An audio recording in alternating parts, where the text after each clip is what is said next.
قد أفلح المؤمنون الذين هم في صلاتهم خاشعون والذين هم عن اللغو معرضون والذين هم للزكاة فاعلون والذين هم لفروجهم حافظون إلا على أزواجهم أو ما ملكت أيمانهم فإنهم غير ملومين فمن ابتغى وراء ذلك فأولئك هم العادون والذين هم لأماناتهم وعهدهم راعون والذين هم على صلواتهم يحافظون أولئك هم الوارثون الذين يرثون الفردوس هم فيها خالدون. ولقد خلقنا الإنسان من سلالة من طين ثم جعلناه نطفة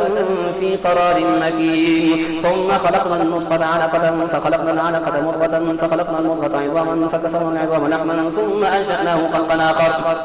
فتبارك الله أحسن الخالقين. ثم إنكم بعد ذلك لميتون ثم إنكم يوم القيامة تبعثون. ولقد خلقنا فوقكم سبع طرائق وما كنا عن الخلق غافلين وأنزلنا من السماء ماء بقدر فاسكناه في الأرض وإنا على ذهاب به لقادرون فأنشأنا لكم به جنات من نخيل وأعناب لكم فيها فواكه كثيرة ومنها تأكلون وشجرة تخرج من طور سيناء تنبت بالدهن وصبغ للآكلين وإن لكم في الأنعام لعبرة نسقيكم مما في بطونها ولكم فيها منافع كثيرة ومنها تأكلون وعليها وعلى الفلك تحملون. ولقد أرسلنا نوحا إلى قومه فقال يا قوم اعبدوا الله ما لكم من إله غيره أفلا تتقون. فقال الملأ الذين كفروا من قومه ما هذا إلا بشر مثلكم يريد أن يتفضل عليكم ولو شاء الله لأنزل ملائكة ما سمعنا بهذا في آبائنا الأولين إن هو إلا رجل به جنة فتربصوا به حتى حين قال رب انصرني ما كذبون. فأوحينا إليه أن اصنع الفلك بأعيننا ووحينا فإذا جاء أمرنا وفارت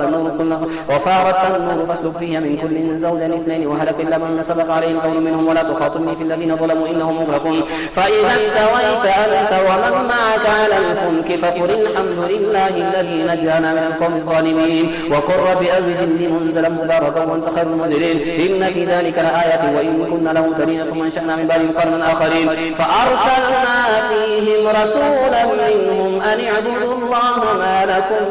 من إله غيره أفلا تتقون. وقال الملأ من قومه الذين كفروا وكذبوا بلقاء الآخرة واترفناهم في الحياة الدنيا ما هذا إلا بشر مثلكم يأكل مما تأكلون منه ويشرب مما تشربون ولئن أطعتم بشرا مثلكم إنكم إذا لخاسرون أعيدكم أنكم إذا متم وكنتم ترابا وعظاما أنكم مخرجون هيهات هيهات لما توعدون إن هو إلا رجل افترى على الله كذبا وما نحن له بمؤمنين. قال رب انصرني بما كذبون قال عما قالوا نصبح النادمين فأخذتهم الصيحة بالحق فجعلناهم غثاء فبعدا للقوم الظالمين. ثم أنشأنا من بعدهم قرونا آخرين ما تسبق من أمة أجلها وما يستأخرون. ثم أرسلنا رسلنا تترى كلما جاء أمة رسولها كذبوا فاتبعنا بعضهم بعضا وجعلناهم أحاديث وبعدا لقوم لا يؤمنون. ثم أرسلنا موسى وأخاه هارون بآياتنا وسلطان مبين إلى فرعون وملئه فاستكبروا وكانوا قوما عالين فقالوا أنؤمن ببشرين مثلنا وقومهما لنا عابدون فكذبوهما فكانوا من المهلكين. ولقد آتينا موسى الكتاب لعلهم يهتدون وجعلنا ابن مريم وأمه آية وآويناهما إلى ربوة ذات قرار ومعين. يا أيها الرسل كلوا من الطيبات وعملوا صالحا إني بما تعملون عليم. إن هذه أمتكم أمة واحدة وأنا ربكم فاتقون فتنقطعوا أمرهم بينهم من زبرا كل حزب بما لديهم فرحون فذرهم في غمرة حتى حين أيحسبون أن ما نمدهم به من مال وبنين نسارع لهم في الخيرات بل لا يشعرون إن الذين هم من خشية ربهم مشفقون والذين هم بآيات ربهم يؤمنون والذين هم لربهم لا يشركون والذين يؤتون ما آتوا وقلوبهم وجلة أنهم إلى ربهم راجعون أولئك يسارعون في الخيرات وهم لها سابقون ولا نكلف نفسا إلا وسعها ولدينا كتاب ينطق بالحق وهم لا يظلمون بل قلوبهم في غمرة من هذا ولهم أعمال من دون ذلك وهم لها عاملون حتى إذا أخذنا مترفيهم بالعذاب إذا هم يجأرون. لا تجأروا اليوم إنكم منا لا تنصرون قد كانت آياتي تتلى عليكم فكنتم على أعقابكم تنكصون مستكبرين به سامرا تهجرون أفلم يدبروا القول أم جاءهم ما لم يأت آباءهم الأولين أم لم يعرفوا رسولهم فهم له منكرون أم يقولون به جنة بل جاءهم بالحق وأكثرهم للحق كارهون ولو اتبعوا الحق أهواءهم لفسدت السماوات والأرض ومن فيهن بل أتيناهم بذكرهم فهم عن ذكرهم موردون أم تسألهم خرجا فخراج ربك خير وهو خير الرازقين وإنك لتدعوهم إلى صراط مستقيم وإن الذين لا يؤمنون بالآخرة عن الصراط لناكبون ولو رحمناهم وكشفنا ما بهم من ضر للجوا في طغيانهم يعمهون ولقد أخذناهم بالعذاب ثم استكانوا لربهم وما يتضرعون حتى إذا فتحنا عليهم بابا ذا عذاب شديد إذا هم فيه مبلسون وهو الذي أنشأ لكم السمع والأبصار والأفئدة قليلا ما تشكرون وهو الذي ذرأكم في الأرض وإليه تحشرون وهو الذي يحيي ويميت وله اختلاف الليل والنهار فلا تعقلون بل قالوا مثل ما قال الأولون قالوا إذا متنا وكنا ترابا وعظاما أئنا لمبعوثون لقد وعدنا نحن وآباؤنا هذا من قولنا هذا إن أساطير الأولين قل لمن الأرض ومن فيها إن كنتم تعلمون سيقولون لله قل أفلا تذكرون قل من رب السماوات السبع ورب العرش العظيم فسيقولون لله قل أفلا تتقون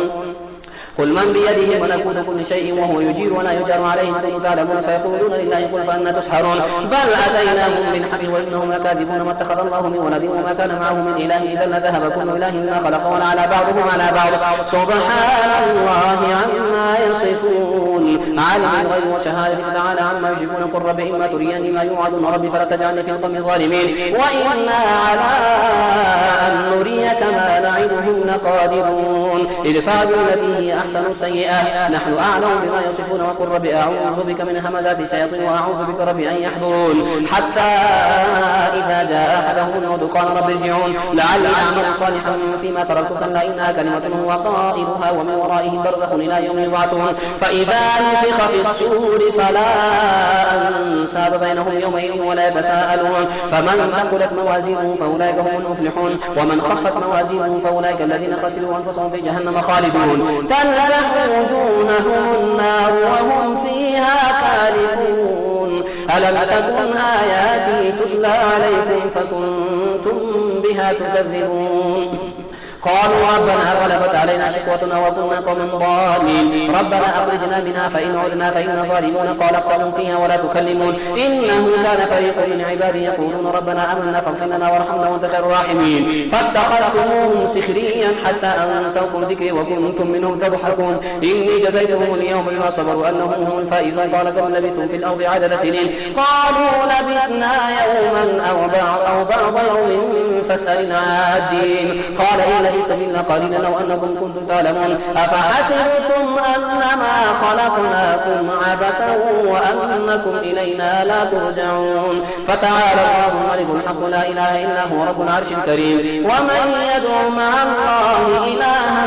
آخر لا برهان له به فإنما حسابه عند ربه إنه لا يفلح الكافرون وقل رب اغفر وارحم وأنت خير الراحمين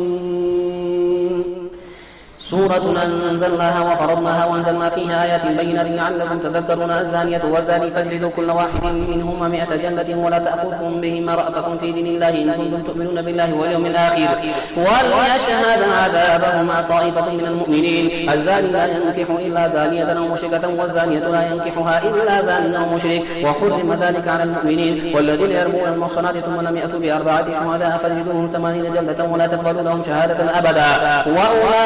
أولئك هم الفاسقون إلا الذين تابوا من بعد ذلك واصلحوا فإن الله غفور رحيم والذين يرمون أزواجهم ولم يكن لهم شهداء إلا أنفسهم فشهادة أحدهم 4 شهادات بالله إنه لمن الصادقين والخامسة أن لعنة الله عليهم كانوا من الكاذبين ويدرأ عنها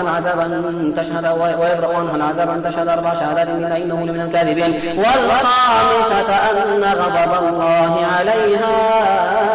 إن كان من الصادقين ولولا فضل الله عليكم ورحمته وأن الله تواب حكيم إن الذين جاءوا بالإفك عصبة منكم لا تحسبوه شرا لكم بل هو خير لكم لكل امرئ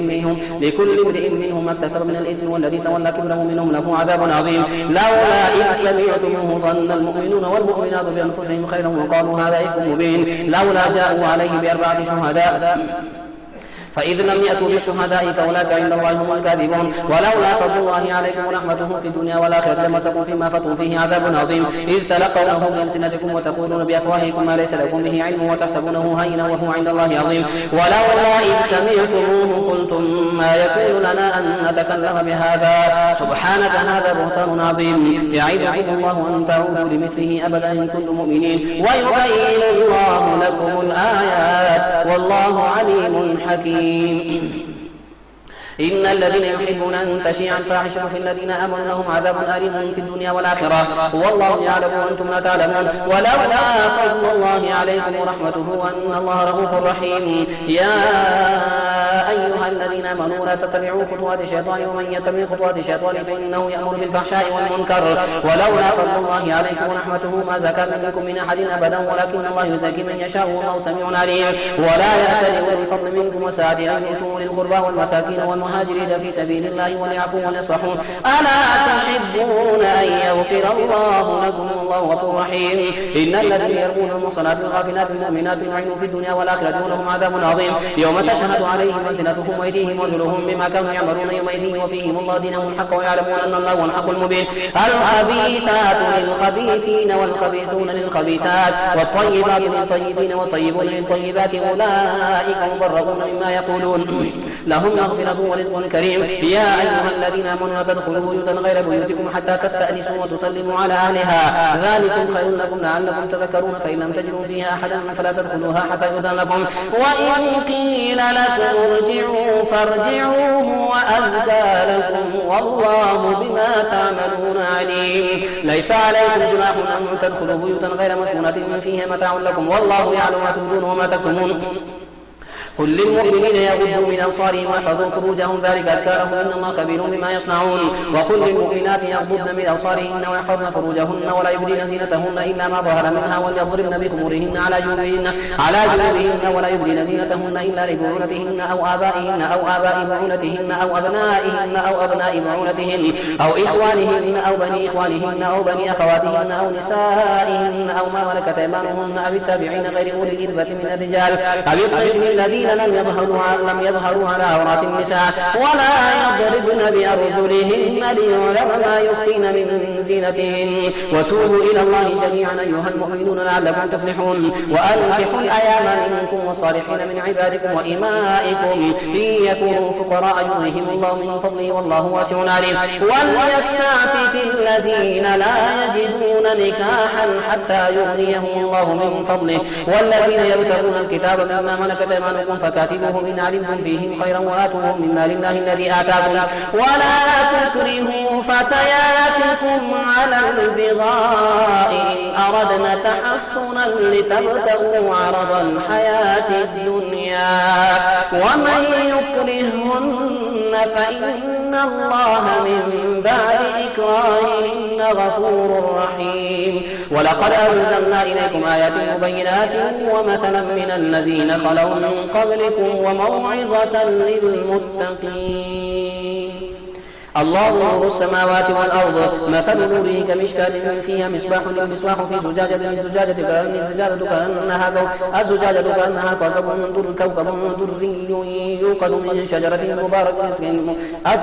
كأنها كوكب دري يوقد من شجرة مباركة زيتونة لا شرقية ولا غربية يكاد زيتها يضيء ولو لم تمسسه نار نور على نور يهدي الله لنوره من يشاء ويضرب الله الأمثال للناس والله بكل شيء عليم في بيوت أذن الله أن ترفع ويذكر فيها اسمه يسبح له فيها بالغدو والآصال رجال لا تلهيهم تجارة ولا بيع عن ذكر الله وإقام الصلاة وإيتاء الزكاة يخافون يوما تتقلب فيه القلوب والأبصار ليجزيهم الله أحسن ما عملوا ويزيدهم من فضله والله يرزق من يشاء بغير حساب أو كظلمات في بحر لجي يغشاه موج من فوقه موج من فوقه سحابا ظلمات بعضها فانقبض إذا أخرج له لم يكد يراها والذين كفروا أعمالهم كسراب بقيعة يحسبه الظمآن ماء حتى إذا جاءه لم يجده شيئا وجد الله عنده فوفاه حسابا والله سريع الحساب أو كظلمات في بحر لجي يغشاه موج من فوقه موج من فوقه سحابا ظلمات بعضها فوق بعض إذا أخرج يده لم يكد يراها ومن لم يجعل الله له نورا فما له من نور ألم تر أن الله يسبح له من في السماوات والأرض والطير صافات كل قد علم صلاته وتسبيحه والله عليم بما يفعلون ولله ملك السماوات والأرض وإلى الله المصير. ألم تر أن الله يزجي سحابا ثم يؤلف بينه ثم يجعله ركاما فترى الودق يخرج من خلاله وينزل من السماء من جبال فيها من برد فيصيب به من يشاء ويصرفه عن من يشاء يكاد سنا برقه يذهب بالأبصار يقلب الله الليل والنهار إن في ذلك لعبرة لأولي الأبصار. والله خلق كل دابة من ماء فمنهم من يمشي على بطنه ومنهم من يمشي على رجلين ومنهم من يمشي على أربع يخلق الله ما يشاء إن الله على كل شيء قدير. لقد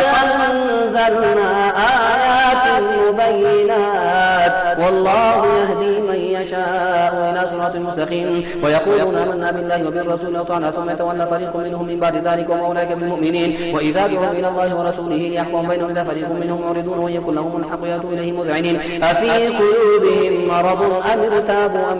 أم يخافون أن يحيف الله عليهم ورسوله بل أولئك هم الظالمون. إنما كان قول المؤمنين إذا دعوا إلى الله ورسوله ليحكم بينهم أن يقولوا سمعنا وأطعنا وأولئك هم المفلحون. ومن يطع الله ورسوله ويخشى الله ويتقي فأولئك هم الفائزون. وأقسموا بالله جهد أيمانهم لئن أمرتهم ليخرجون قل لا تقسموا طاعة معروفة إن الله خبير بما تعملون قل أطيعوا الله وأطيعوا الرسول فإن تولوا فإنما عليه ما حمل وعليكم ما حملتم وإن تطيعوه تهتدوا وما على الرسول إلا البلاغ المبين. وعد الله الذين آمنوا منكم وعملوا الصالحات ليستخلفنهم في الأرض كما استخلف الذين من قبلهم وليمكنن لهم دينهم الذي ارتضى لهم وليبدلنهم من بعد خوفهم أمنا يعبدون لا يشركون به شيئا ومن كفر بعد ذلك فأولئك هم الفاسقون. وأقيموا الصلاة وآتوا الزكاة وأطيعوا الرسول لعلكم ترحمون. لا تحسبن الذين كفروا معجزين في الأرض ومأواهم النار ولبئس المصير. يا أيها الذين آمنوا ليستأذنكم الذين ملكت أيمانكم الذين لم يبلغوا الحلم منكم 3 مرات من قبل صلاة الفجر وحين تضعون ثيابكم من الظهيرة ومن بعد صلاة العشاء 3 عورات لكم ليس عليكم ولا عليهم جناح بعدهم طوافون عليكم بعضكم على بعض كذلك يبين الله لكم الآيات والله عليم حكيم. وإذا بلغ الأطفال منكم الحلم فليستأذنوا كما استأذن الذين من قبلهم كذلك يبين الله لكم آياته والله عليم حكيم. والقواعد من النساء اللاتي لا يرجون نكاحا فليس عليهن جناح أن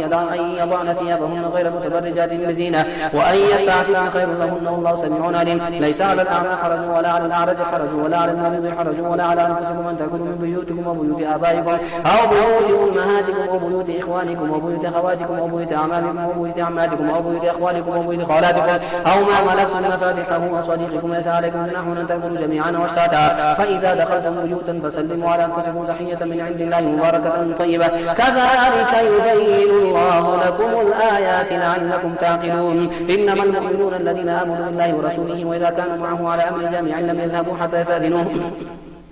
إن الذين يستأذنونك أولئك الذين يؤمنون بالله ورسوله فإذا استأذنوك لبعض شأنهم فأذن لمن شئت منهم واستغفر لهم الله إن الله غفور رحيم. لا تجعلوا دعاء الرسول بينكم كدعاء بعضكم بعضا قد يعلم الله الذين يتسللون منكم لواذا فليحذر الذين يخالفون عن أمره أن تصيبهم فتنة أو يصيبهم عذاب أليم. ألا إن لله ما في السماوات والأرض قد يعلم ما أنتم عليه ويوم يرجعون إليه فينبئهم بما عملوا والله بكل شيء عليم. تبارك الذي نزل الفرقان على عبده ليكون للعالمين نذيرا. الذي له ملك السماوات والارض ولم يتخذ ولدا ولم يكن له شريك في الملك وخلق كل شيء فقدره تقديرا. واتخذوا من دونه آلهة لا يخلقون شيئا وهم يخلقون ولا يملكون لأنفسهم ضرا ولا نفعا ولا يملكون موتا ولا حياة ولا نشورا. وقال الذين كفروا إن هذا إلا إفك افتراه وأعانه عليه قوم آخرون فقد جاءوا ظلما وزورا. وقالوا أساطير الأولين اكتتبها فهي تملى عليه بكرة وأصيلا قل أنزله الذي يعلم السر في السماوات والأرض إنه كان غفورا رحيما. وقالوا ما لهذا الرسول يأكل الطعام ويمشي في الأسواق لولا أنزل إليه ملك فيكون معه نذيرا أو يلقى إليه كنز أو تكون له جنة يأكل منها. وقال الظالمون إن تتبعون إلا رجلا مسحورا. وانظر كيف ضربوا لك الأمثال فضلوا فلا يستطيعون سبيلا.